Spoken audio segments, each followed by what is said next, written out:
Be soccer for you there. Well, welcome you on the show. Sports update on Trust TV. Adeni Ajishafe. Well, we just have to let you have a feel of that because right now, as we speak, it's ongoing in Kebbi State, where the Nigerian B Soccer League is taking place. Teams are participating. I'm continue to bring you more concerning that particular sport taking place in Nigeria. But right now, let's run through some stories in the world of sport.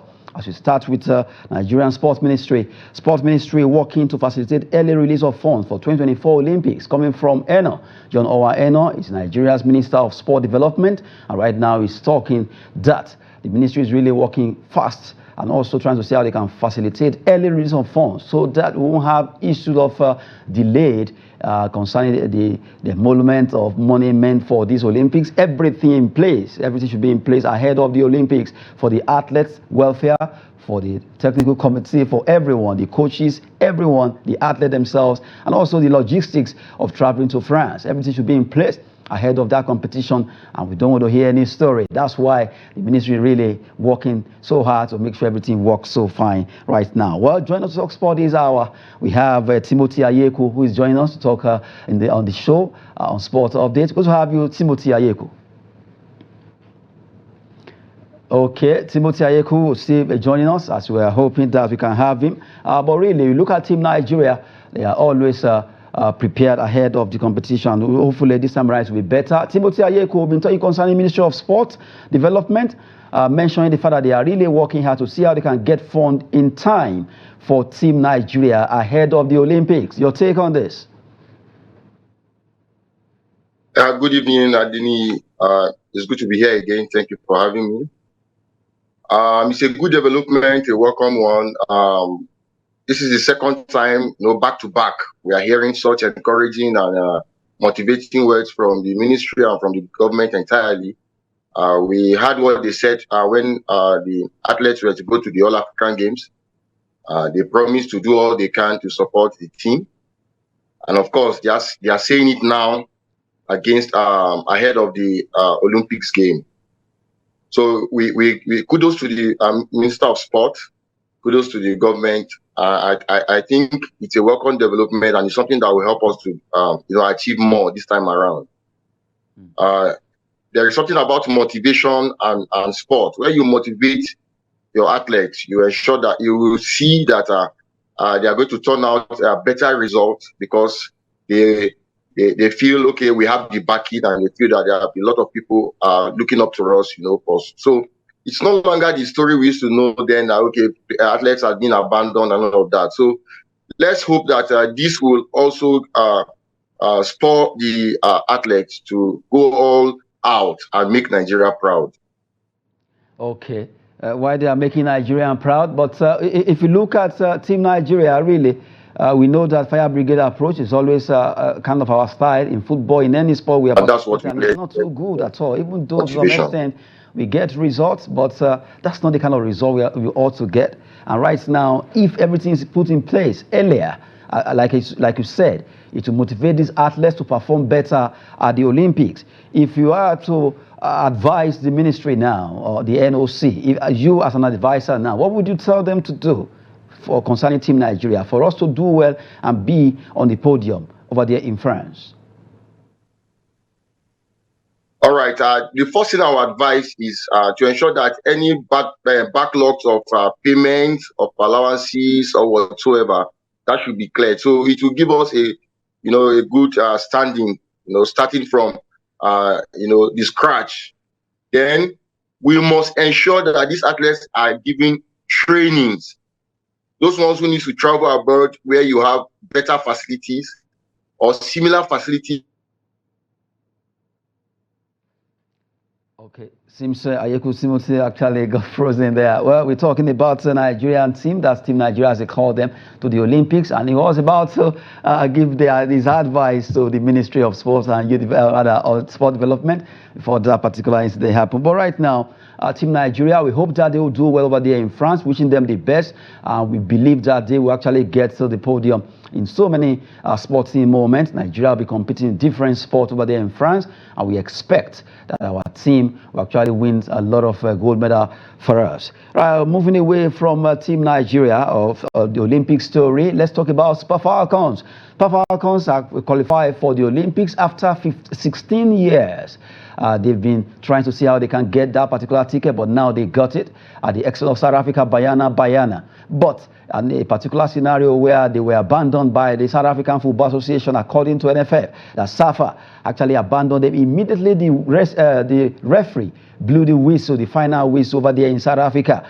They had to take care of themselves, courtesy of the Charge Affairs of Nigeria there, Tope Ajayi by name.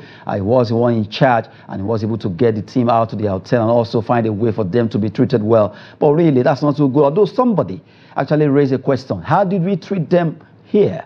If we treat them well, they should have reciprocated that particular scenario, or maybe we did, but they, because of the bitterness of not getting the ticket, they became unhappy and decided to at least maltreat Super Falcons, or rather abandon them for the fact that they said after the final whistle, that's the end of the business or contract they have with us, and we have to take care of ourselves. Ayeku Timothy, this is a norm in football to some extent. Maybe within Nigeria, we know that, yes, in fact, Africa, that is too common in Africa that we've seen teams being treated shabbily.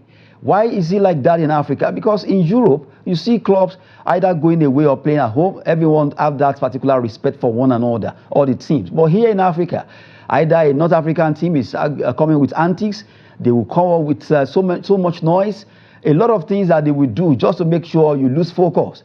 And in fact, like this scenario where we picked the ticket, still, there is nothing they could do. They still went ahead to do that to Super Falcons.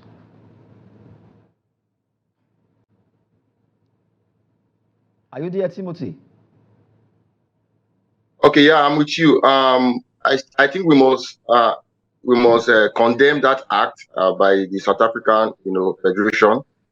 And in Africa, we must learn to imbibe the spirit of sportsmanship. There's nothing like a fair play. That's what makes the game a very interesting one.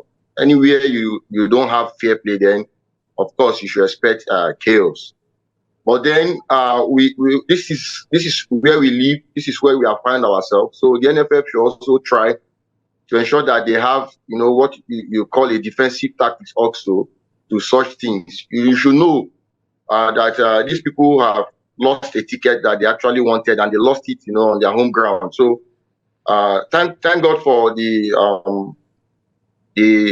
Nigerian embassy there, or I don't know the name, that that helped to rescue the girls from that embarrassment and being stranded. But then the NFF should also take it up with CAF and take it up with whatever body to ensure that this doesn't repeat itself. It's not a matter of Nigeria alone, but this is not what we should be experiencing in sport. This is a sport is.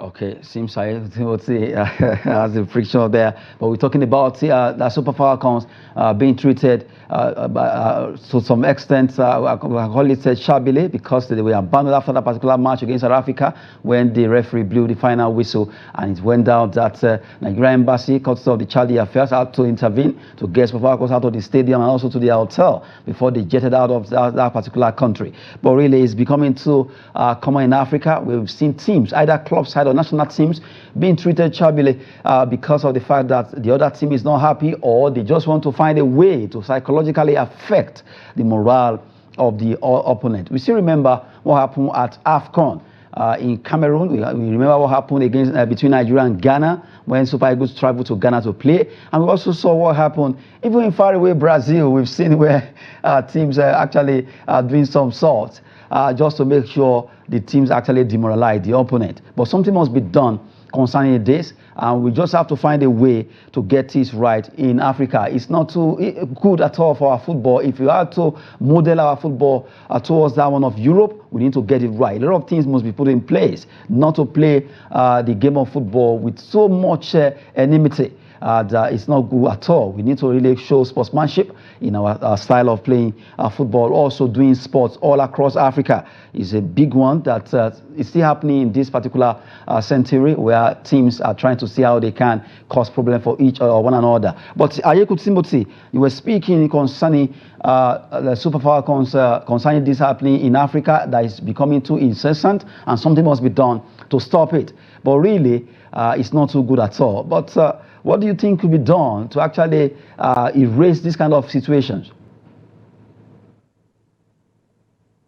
Then in the game of sport or football, whatever thing you want to call it, how you ensure that these things stop is caution. You need to caution the federation, and you need to, do something that will really hit them hard, so that everyone will learn from it. For a situation whereby a company, a country misbehaves, and then they go away with it, and another country will also say, okay, we will learn from that.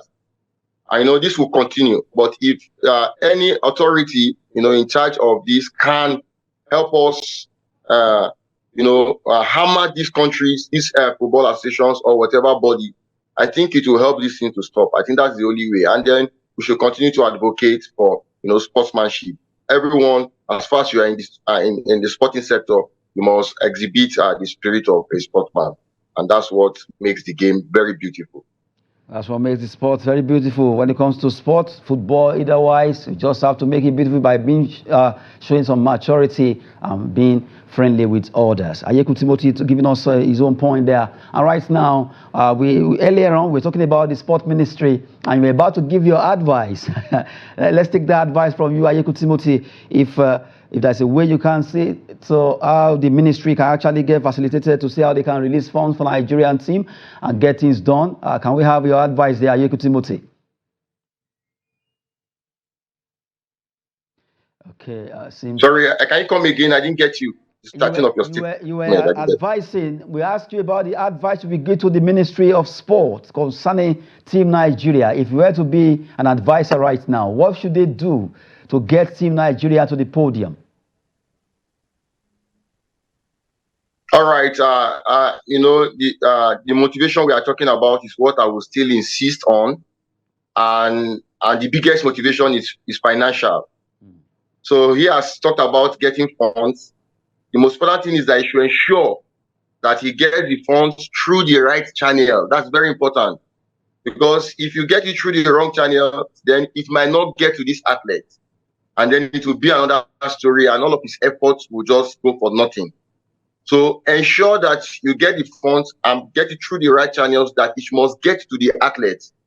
And once that those athletes have gotten that confidence, they will know that, okay, we have something that we are fighting for, and we have been motivated, so it's our turn to deliver our own side of the bargain.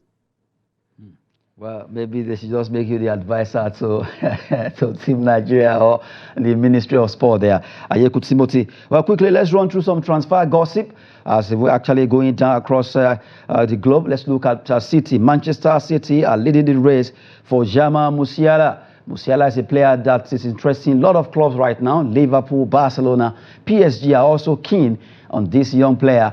Musiala has been a fantastic player for Bayern Munich, Manchester City, Liverpool, Barcelona, and all PSG actually involved in this young player. Well, Ayeku Timothy is a player. This is a player that almost 4 clubs, top most clubs are vying for. Where would you advise, rather prefer him to go? Well, any player you see the likes of Barcelona, PSG, coming for, you should know that that player is a good player. And if you know this midfielder we are talking about is someone who is good with passes and dribbles.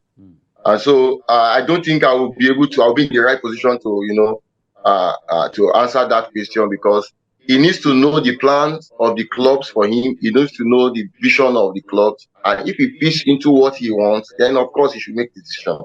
Now, the question is, hello? Out of the 4, City, Liverpool, Barcelona, and PSG, where would you like that it should be for you? Well, for me, the team I want. Okay, we keep having that particular issue there. But right now, still with Ayeku Timothy. But we run through some stories that have to do with transfer. We're talking about City, Manchester City, Alice. Liverpool, Barcelona, and PSG, all keen for Yamal Musiala, who plays straight with Bayern Munich of Germany. And right now, all of them are really trying to see how they can get his signature. Let's see where he will be pitching his tent for next season. Will he still be with the Bavarian as they call Bayern? Or he will move to Manchester to join the Citizens, or the Barcelona team, not forgetting PSG, are also warming up alongside Liverpool for this signature. Well, talking about transfer, we have a team called Manchester United. Well, a man that just bought some shares there. At least you can call him one of the rightful owner of that club right now. Jim Ratcliffe, they call him Sir Jim Ratcliffe, in talks with Amanda Staveley for Dan Ashworth's move to Manchester United as sporting director.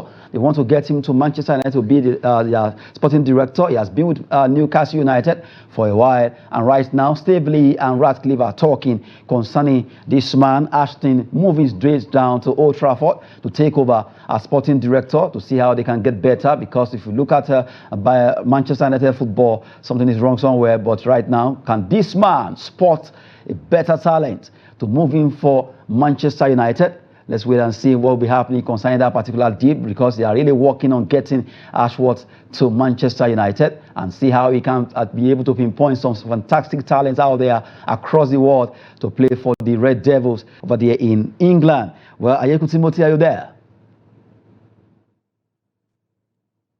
Okay, seems he has actually been off. Let's talk about Tottenham Hotspur, West Ham United and Wolverhampton Wanderers are keen on United St. Louis player. They call him Mohamed Amora. He's a striker. They want to go for him this summer, and really it's a big one because almost all the clubs are battle ready. 3 clubs right now looking for the signature of the Belgian player, the player that plays straight over there in Belgium league. We're talking about Mohamed Amora, an Algerian who really is fantastic. Spurs, West Ham and Wolverhampton Wanderers all keen to sign Mohamed Amora. They are still talking about transfer. This time around we're talking about Manchester City. City right now could beat Liverpool to the signature of Gremio's midfielder. His name is Gustavo Nunes. Nunes is an 18-year-old player, and right now they want to go for him. City, Liverpool, and even Arsenal, they are all trying to see how they can go for the young lad, midfielder Gustavo Nunes there. Well, it's going to be a big one because the battle has been drawn between the 3 clubs, and they'll be gunning for this young man.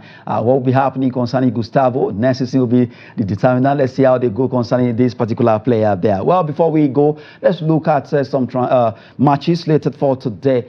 Games that will be played across Europe. Quickly, we look at Real Betis. They'll be tackling Celta de Vigo in a match that will be coming on the Spanish La Liga. FC Augsburg will be facing Union Berlin to play in the German Bundesliga in their own game. Lazio will be in Rome to host Salernitana. Another big match that will be coming up over there in Italia Serie A. And in French Ligue 1, you have Metz be at home against Lens. They'll be playing another game there. Well, those are the Friday fixtures that I've just brought to you. 4 games on in those leagues there that will be coming up, just to let you have a feel of those matches that will be coming up there. Well, we've talked about some transfer stories, and also this have it that it's possible that Osimhen could be pitching his tent with PSG, although still a lot of rumor coming up when it comes to transfer gossip. But for Osimhen, we know that Chelsea are also interested, even Arsenal, PSG are all looking at the Nigeria international, current African footballer of the year. And if everything goes well, it could be leaving Napoli to move away in 120 million euros.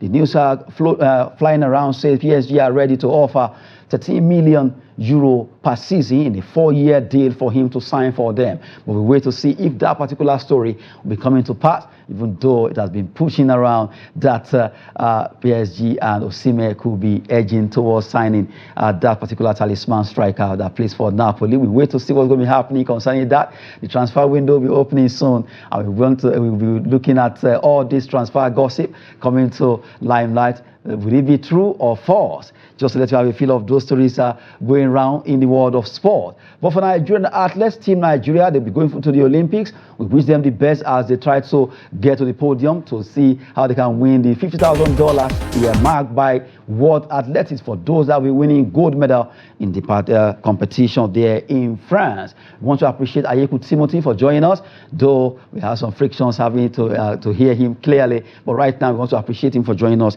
on the show. That's it on Sports Update.